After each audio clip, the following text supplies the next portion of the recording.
د یادو پروژو د ګټې اخیستنې مراسمو پر مهال د اوبو او انرژۍ وزیر یادې پروژې مهمې وبللې او زیاتولی چې د اسلامي امارت بیا واک ته د رسیدو راهیسې په ټول هیواد کې د بیا رغونې کارونه چټک شوي. دغه راز د اوبو او انرژۍ وزیر وویل چې د اوبو او انرژۍ وزارت د اوبو بندونو او چک ډیمونو جوړول یې له مسؤلیتونو څخه دي. د ده په خبره چې دغه بندونه د اوبو د ذخیرې د سیلابونو د مخنیوي او د ځمکې لاندې اوبو د تقویې لپاره ډیر مهم دي.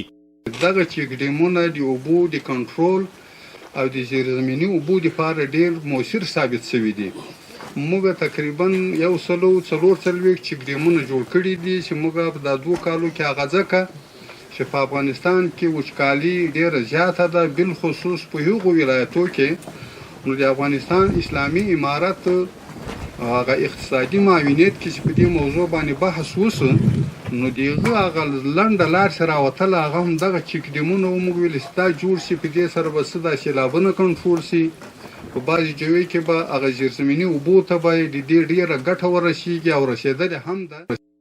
د خوست ولایت سیمهیزو مسؤلینو هم په خپلو خبرو کې یادې پروژې مهمې وبللې او زیاتولی دغه پروژې به په اړونده برخه کې خلکو ته زیات سهولتونه برابر کړي. نن داسې یو نظام راغلی دی چې تاسو ملت په همکارۍ باندې چې تاسو ملت لاس راکایستی، تاسو ملت د نظام سره همکاره سیاستي، بیا به ان شاء الله تعالی هغه د امتحان شوی نظام د امتحان شوي وګړي مو د امتحان شوي مشران مو دي چې په خپل د سر په قربانۍ باندې به تاسو ته آبادي کوي او تاسو ته به سهولتونه برابروي.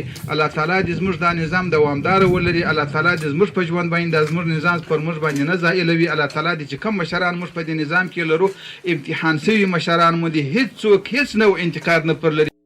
د سیمې قومي مشرانو د اسلامي امارت له لوړپوړو مرکزي او ولایتي مسؤلینو مننه وکړه چې دغه ولایت په بیلابیلو سیمو کې تر ډیره د اړتیا وړ پروژې پلي کړې. دوی دغه راز د ورته نورو رغنیزو پروژو د تطبیق غوښتنه هم کوله.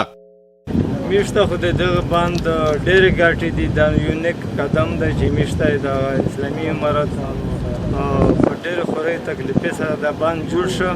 میش د اسلامي امارت نه ډېر خښولي ویلې چې دا باند میشته تقریبا د 590 تر 1000 کرنۍ پورې دا باند ابود شي.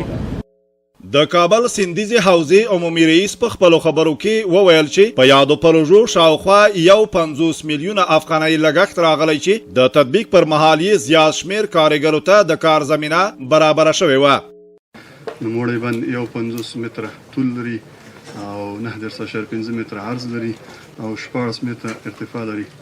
نو په دغه کې تقریبا 350 نفر مستقیم ډول کار کوو او 500 نفر چې غیر مستقیم ډول ترنه استفاده وکړله او هغو ته یې ګټه ورسېدله. او په ټوله کې به په دغه کې 500 فارمینونه له دغه بند نه ګټه واخلي. 10 کاریزونه دي چې په مختلفو ولسوالیو کې د خوست مرکز، ګړومبي، نادر شاه کوټ او داسې نورو ولسوالیو کې موقعیت لري چې تقریبا 90,430 ډالرو په لګښت سره دا پروژې پای ته رسېدلې دي چې په هغه کې د کاریزونو پاکوالی، استنادي دیوالونه چې کاریزونه د تخریب مخنیوی وشي، دا هم د اوبو انرژي وزارت د انجینرانو لخوا نه د دوی تر نظارت لاندې تکمیل شوي دي چې نن رسما ګټه اخیستنې ته سپارل کېږي. د اوبو او انرژۍ وزارت چارواکي وایي چې تیر کال یې په هیواد کې څه باندې 400 چک ډیمونه جوړ کړي او هڅه یې دا ده چې په نږدې راتلونکي کې د هیواد په کچه د میلیونونو ډالرو په لګښت د لویو بندونو د جوړولو چارې پیل کړي چې د اوبو ذخیرې ترڅنګ د برېښنا تولید، کرنیزو ځمکو د خړوبولو او د ځمکې لاندې اوبو په تقویه کولو کې به مهم رول ولري.